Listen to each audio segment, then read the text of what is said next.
I don't know if you've ever noticed it, but some of us find it very hard to say no. Yes, we get in trouble because we cannot say no when we have to. I remember the interaction between my parents. My father would say yes to everyone who invited them over on the weekend, then would have to rush from one appointment to another in stress, totally unable to enjoy himself, and he would make it impossible for anyone around him to enjoy themselves. His tasty mood would upset my mother, who struggled to soothe him, but the effort would take its toll on her and she would get a migraine. So our topic this week is why we have to say no and how we do it gracefully.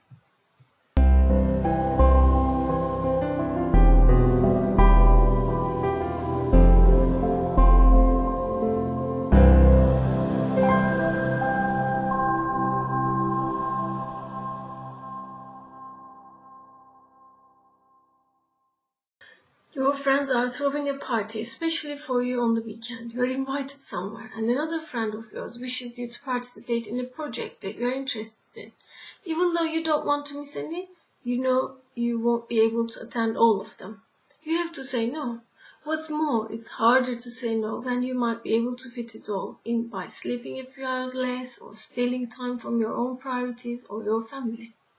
You may have been conditioned to believe refusing is selfish, or maybe you don't want to disappoint the person who's asking you to do something.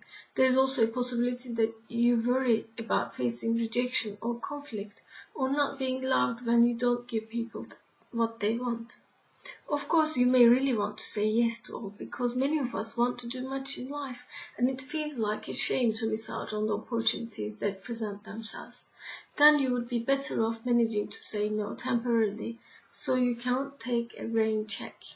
If we say yes to all the requests coming our way, we may end up experiencing a high level of stress like my father did.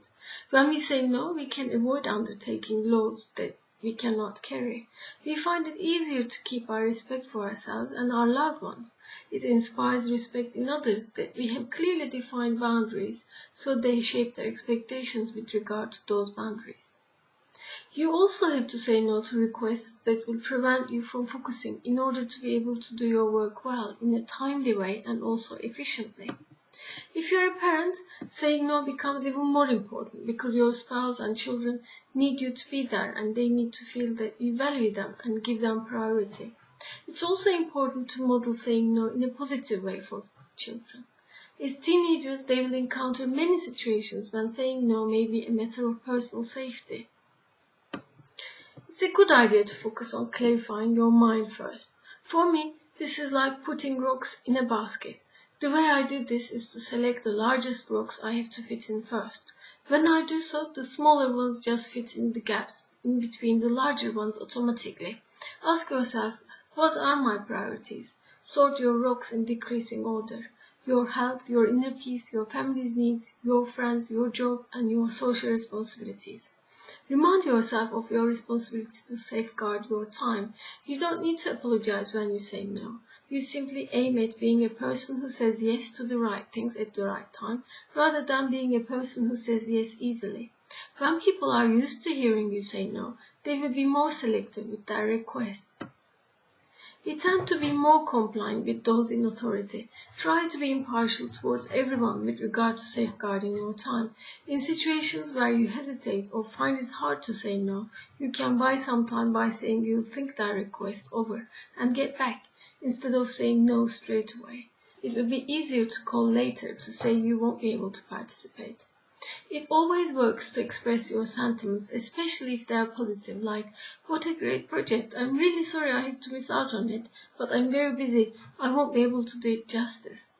Even when your sentiments are negative, sincerity always enhances a strong relationship, which is a good outcome. You might say, there are some points I don't approve in this project, I don't wish to be part of it. I wish you many candid relationships like that. This is the only way we can feel profoundly alive. You and your loved ones are significant. To receive regular tips to help you achieve more autonomy, visit my page.